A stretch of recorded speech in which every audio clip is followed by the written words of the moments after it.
Good morning everyone, welcome to online class of Crescent Public School. बेटा, आज हम अपना 18वां पाठ करने जा रहे हैं जो भीमराव अंबेडकर जी द्वारा लिखा हुआ है। बाबा साहेब भीमराव अंबेडकर, जिनका जन्म 14 अप्रैल 1891 ईस्वी को महू मध्य प्रदेश में हुआ।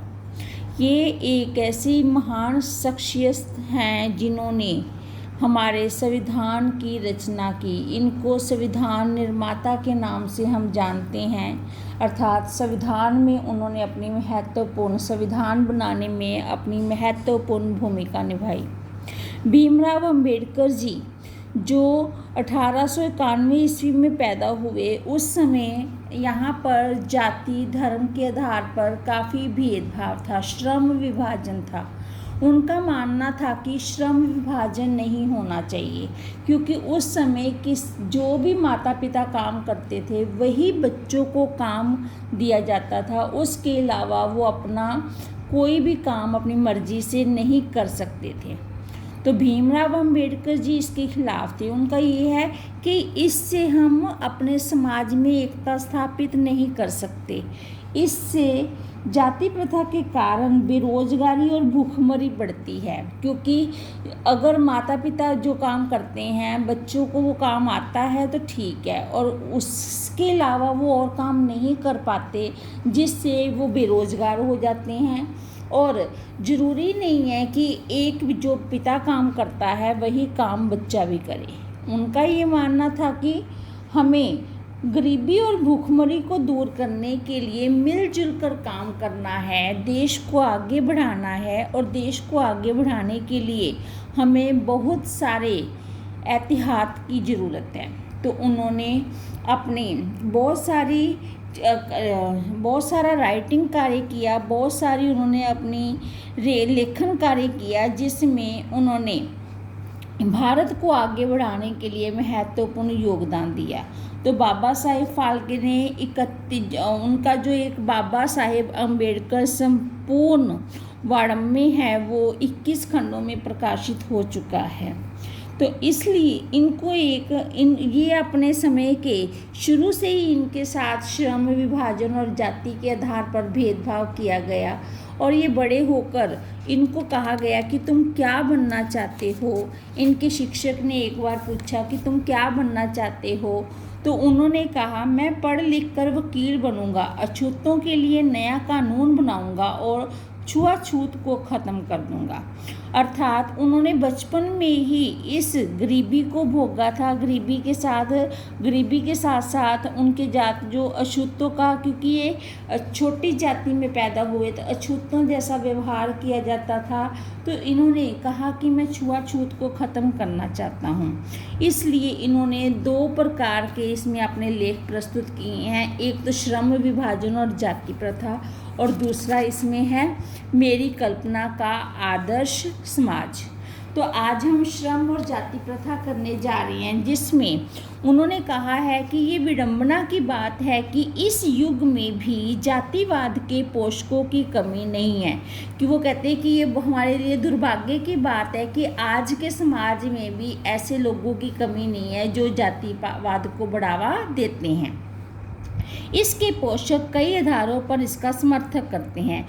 पोषक होते हैं पालने वाले, जो जातिवाद को बढ़ावा देते हैं वो कहते हैं कि वो इसके कई प्रकार से समर्थन करते हैं। समर्थन का एक आधार यह कहा जा सकता है कि आधुनिक सभ्य समाज कार्य कुशलता के लिए श्रम विभाजन को आवश्यक मानता है।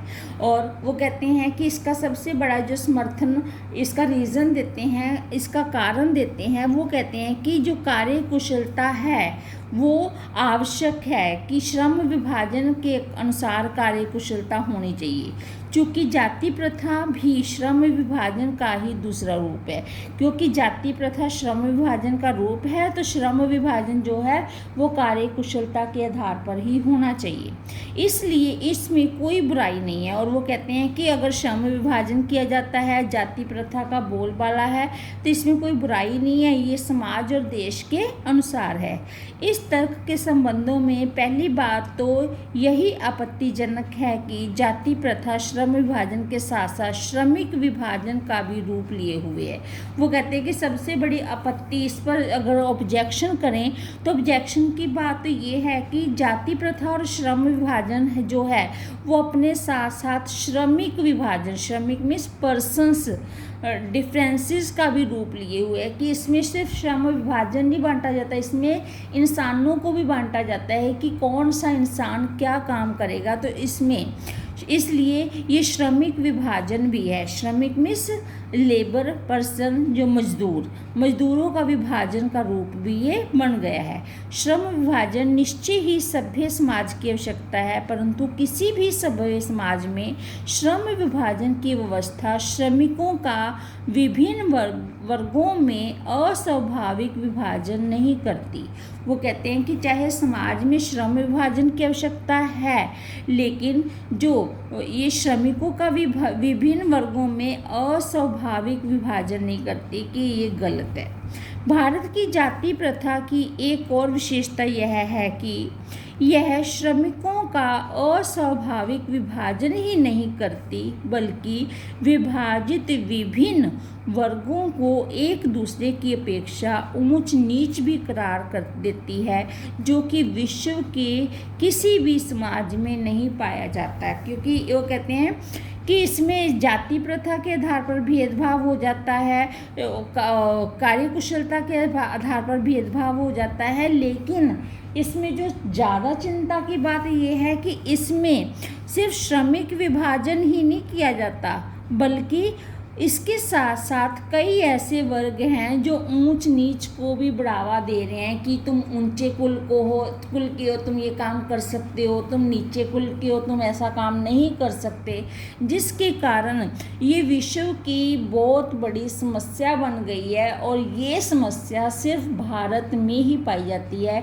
ये बहुत दुखदाई बात है कि आज इतनी तरक्की करने के बाद भी कुछ क्षेत्रों में अभी भी ऐसा पाया जाता है। तो वो कहते हैं कि विश्व के किसी और क्षेत्र में ऐसा नहीं है, ये सिर्फ भारत में ही है कि जहाँ पर ऊंच नीच, जात पात या फिर धर्म के आधार पर भेदभाव आदि होते हैं। और ये हमारे राष्ट्रीय एकता और देश के विकास के लिए सबसे घातक तत्व है। जाति प्रथा को यदि श्रम विभाजन मान लिया जाए तो यह स्वाभाविक विभाजन नहीं है। वो कहता है कि अगर जाति प्रथा को हम श्रम विभाजन मान लें तो ये नेचुरल डिफरेंसेस नहीं है, क्योंकि यह मनुष्य की रुचि पर आधारित नहीं है। कहते हैं कि ये मनुष्य की रुचि पर आधारित नहीं है। जरूरी नहीं है कि हर पिता का बच्चा वही काम करना चाहेगा जो उसका पिता करता है, तो ये नेचुरल नहीं है। ये हर मनुष्य की रुचि के आधार पर भी ऐसा नहीं है।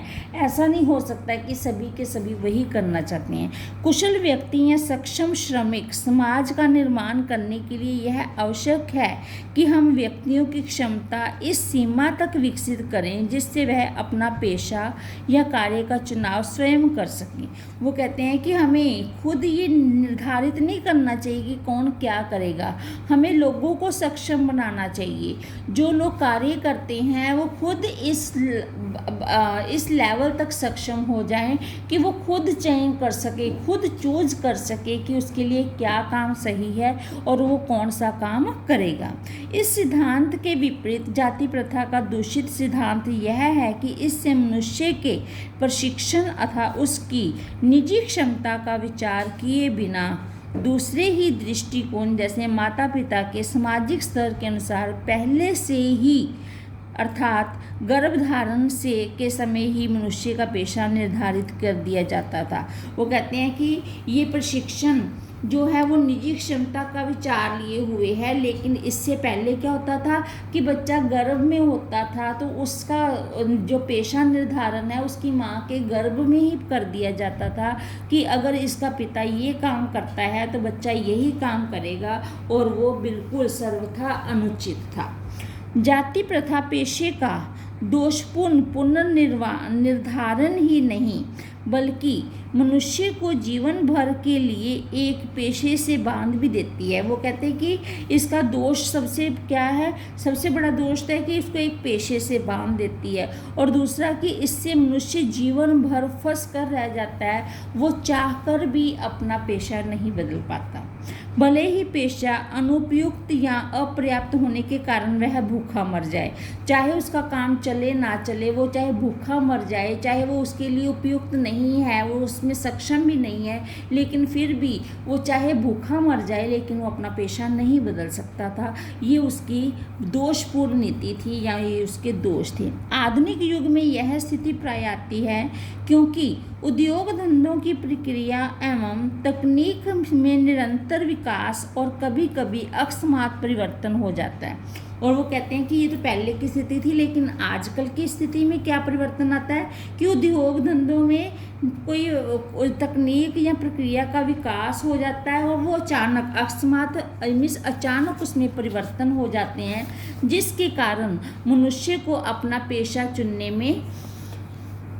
बदलने की आवश्यकता पड़ जाती है, जिसके कारण नई टेक्निक आ गई। नई टेक्निक हर कोई अपना नहीं सकता, जिसके कारण उसमें अचानक से परिवर्तन कर दिया गया और मनुष्य अपना पेशा बदलने पर मजबूर हो जाता है। और यदि प्रतिकूल परिस्थितियों में भी मनुष्य को अपना पेशा बदलने की स्वतंत्रता न हो तो उसके लिए भूखों मरने के अलावा क्या चारा रह जाता है। और वो कहते हैं कि बिल्कुल विपरीत परिस्थितियां आ जाएं, प्रतिकूल परिस्थितियां आ जाएं और वो अपना मनुष्य भूखा मर रहा है, अपना पेशा बदल नहीं पा रहा, तो उसको पेशा बदलने की स्वतंत्रता नहीं है, तो उस बेचारे के पास भूखा मरने के अलावा कोई चारा नहीं रह जाता है। हिंदू धर्म की जाति प्रथा किसी भी व्यक्ति को ऐसा पेशा चुनने की अनुमति नहीं देती है जो उसका पैतृक पेशा ना हो। और वो हिंदू धर्म के अनुसार जो पहले का समय था उसमें किसी को भी ऐसी अनुमति नहीं दी जाती थी कि जो उसके पिता का पेशा नहीं है वो उसको चुन नहीं सकता।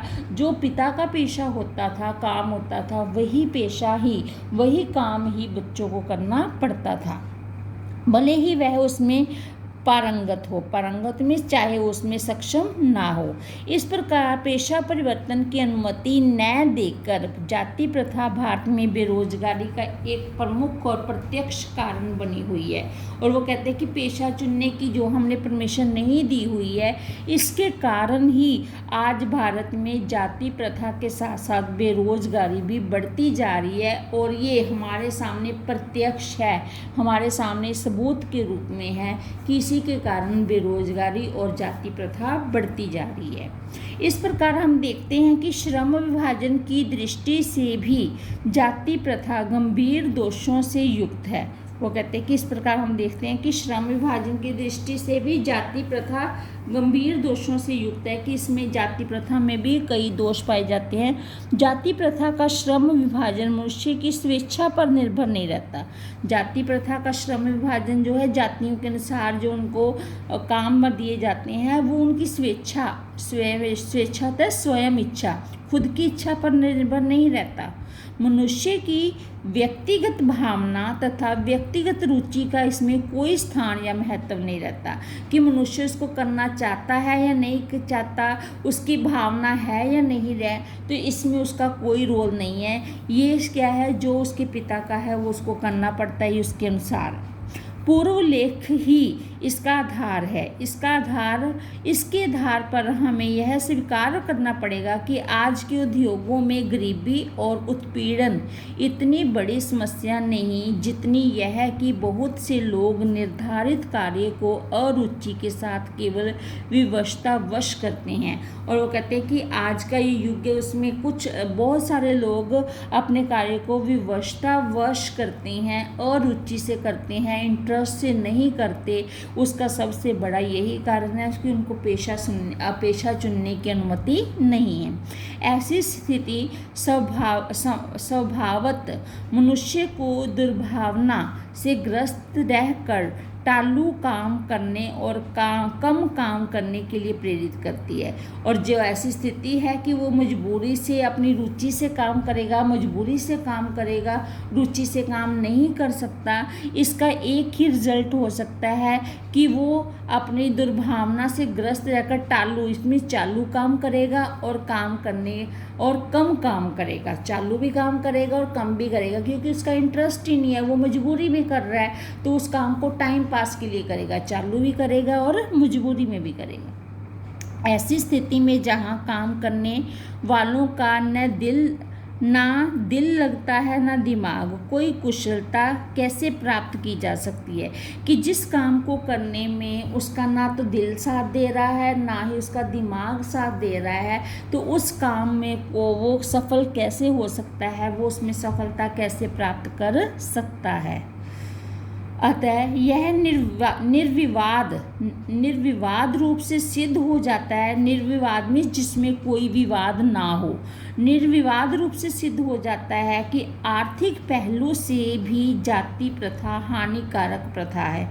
कि आर्थिक तंगी है, अर्थ के आधार पर, धर्म के आधार पर हम किसी को ऊंच नीच कह दें, कुछ भेदभाव करें, तो उससे ज़्यादा भी जाति प्रथा जो है वो ज़्यादा हानिकारक है। कि अमीर गरीब के आधार पर उनको अपना लेवल पता है, वो उसमें चेंज करना चाहें ना करना चाहें, लेकिन जाति प्रथा उसमें सबसे हार्मफुल है।